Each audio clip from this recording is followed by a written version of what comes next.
नमस्कार दोस्तों, लोकसभा चुनाव के आज नतीजे आने शुरू हो गए हैं। वोटों की गिनती चल रही है, लेकिन दोस्तों अब तक जो रुझान सामने आए हैं वो वाकई में चौंकाने वाले हैं। भारतीय जनता पार्टी जो लगातार 400 पार का दावा कर रही थी, 400 पार लाने की पूरी प्लानिंग कर रखी थी, दोबारा सत्ता में आने का पूरा ख्वाब सजा रखा था, लेकिन दोस्तों यहाँ पर भारतीय जनता पार्टी के लिए बहुमत लाना भी मुश्किल साबित हो रहा है। और एनडीए पूरा का पूरा एनडीए गठबंधन मिलाकर भी बमुश्किल 300 पार पहुंच चुका है अब तक, लेकिन सिर्फ 300 पार ही हुए हैं।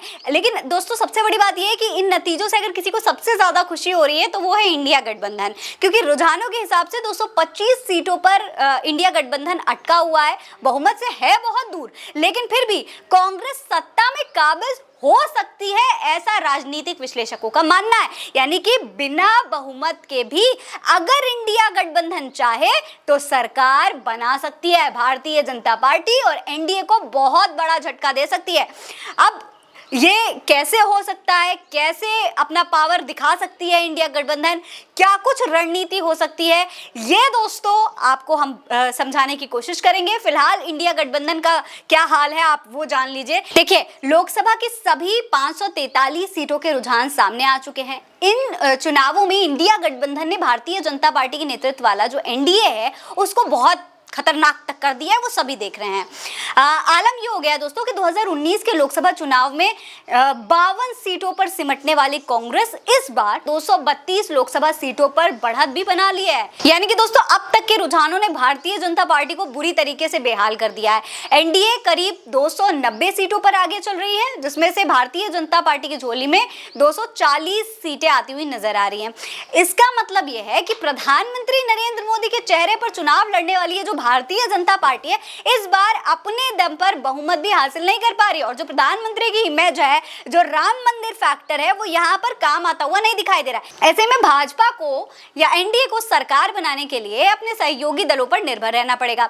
इसका नुकसान पार्टी को अपने फैसलों के दौरान उठाना पड़ सकता है। यानी कि जब सरकार बन जाएगी और जब फैसले लेने का मौका आएगा तब बड़ी मुश्किल हो सकती है। अब क्या कांग्रेस सरकार बना पाएगी, क्या ऐसा कोई गठजोड़ कर पाएगी, ये देखना होगा। दोस्तों आंकड़ों पर अगर गौर करें तो भाजपा भले ही खुद बहुमत हासिल नहीं कर पाई हो, लेकिन एनडीए के पास स्पष्ट जनादेश है और वो लगातार तीसरी बार सत्ता पर काबिज होने के लिए तैयार है। अब यहाँ पर सवाल यह है कि क्या पिछले 2 चुनाव से जो कांग्रेस निराशाजनक प्रदर्शन कर रही है, अब उसके लिए क्या होने वाला है। अगर आप सियासी समीकरणों पर गौर करेंगे तो दोस्तों ऐसा मुश्किल भी नहीं है, कांग्रेस सरकार बना सकती है। केंद्र में सरकार बनाने के लिए कांग्रेस को 272 सीटों की जरूरत है, समझिएगा इस बात को, जबकि रुझानों के हिसाब से वो 225 सीटों पर आगे चल रही है।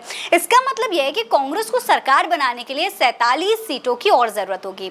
आइए आप इसको समझिए कि 47 सीटों की कमी कांग्रेस कैसे पूरी कर सकती है।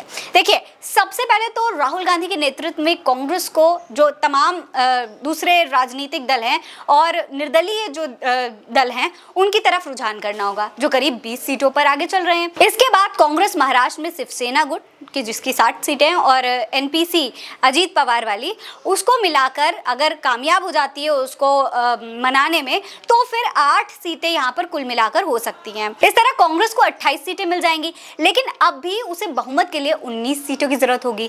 अब कांग्रेस अगर बिहार में नीतीश कुमार को अपने पाले में ले आए तो उसे 15 सीटें और मिल जाएंगी, क्योंकि जेडीयू रुझानों में इतनी सीटों पर आगे चल रही है। इसके बाद अगर भारतीय जनता पार्टी के कुछ सहयोगी दल नाराजगी के चलते कांग्रेस के खेमे में आ जाते हैं, मतलब भाजपा के भी अगर कुछ लोग, कुछ सहयोगी दल जो होते हैं उनको तोड़ लेती है कांग्रेस, तो भी राहुल गांधी की सरकार बनना तय है।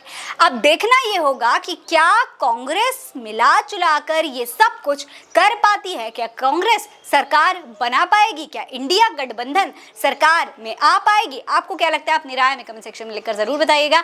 ये खबर आप उल्टा चश्मा यूसी पर देख रहे हैं। नमस्कार।